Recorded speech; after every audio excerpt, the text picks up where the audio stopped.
Afterglow Books present The Relationship Mechanic by Karmen Lee. Performed by Laly Lauret.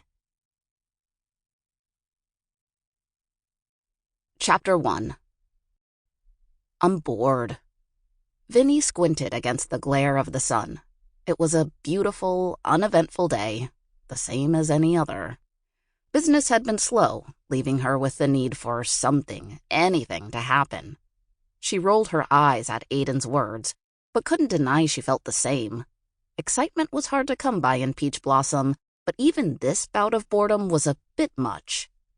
Seriously, Vin, can't you at least put a television in here or something? Aiden's voice was starting to do her head in, especially when he started with the whining. Watching paint dry would be more entertaining at this point. If you're so bored, she replied, not bothering to look over at him, why don't you organize the new shipment of parts we got in this morning? She knew that was a guaranteed way to get Aiden to shut up before he got on a roll of even more complaints. It wouldn't be the first time, but she didn't need his boredom to lead to her annoyance.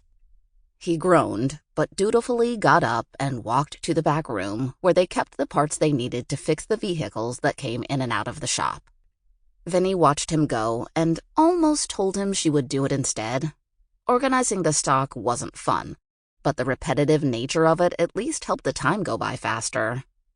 Music drifted through the air, and Vinny leaned forward, elbows on the counter as she gazed out the window. The street in front of her auto shop was clear, save a couple of cars that drove by.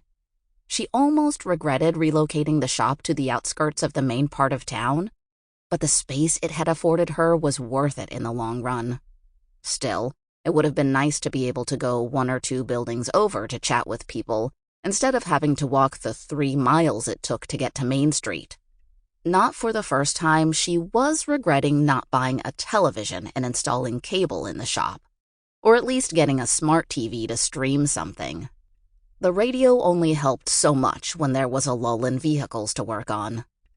The landline ringing shook her out of her boredom, and she grabbed for the phone, hoping desperately that there was something interesting to do. "Hey, Lavinia, you free right now?" Vinny winced at her whole name being used. It wasn't the first time Sheriff Patrick had done it, despite her insisting he was more than welcome to call her by her nickname like everyone else in town did.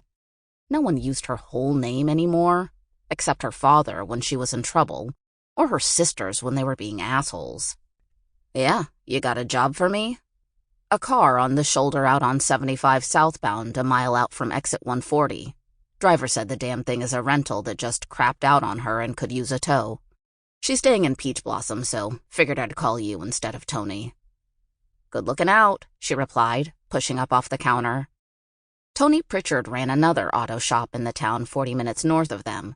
Sheriff Patrick usually patrolled the strip between the 2 towns and called in help depending on which way people were headed. Unless it was an 18-wheeler, which was much heavier than any of Vinny's equipment could handle. "I'll get the truck and head your way.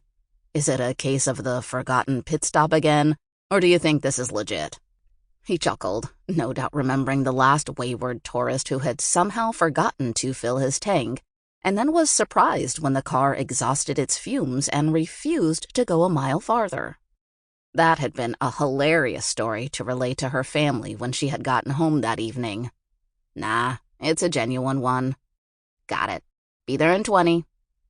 Vinny called out to Aiden, letting him know she had a job before grabbing her sunglasses and heading to the back lot. The air was blessedly warm compared to a few days prior, when a random cold front had brought in the type of chill that had everyone in coats in the morning and short sleeves by the afternoon. Fall in Georgia was peculiar like that. But today was one of those gorgeous days that just guaranteed good things, and it put a little pep in Vinny's step as she climbed into the truck and got going. She whistled along to the radio and dropped her sunglasses over her eyes as she made her way out onto the highway. Finding the sheriff was easy enough, though she did have to go up a ways before she could turn onto the other side of the road. As Vinny pulled up, she waved to Patrick. He walked over as soon as she had parked. "Thanks for getting here so quick. I got a call about a disturbance out at MacArthur Farms, so I'm heading out if you're good." Vinny nodded as she looked over. Sample complete. Ready to continue?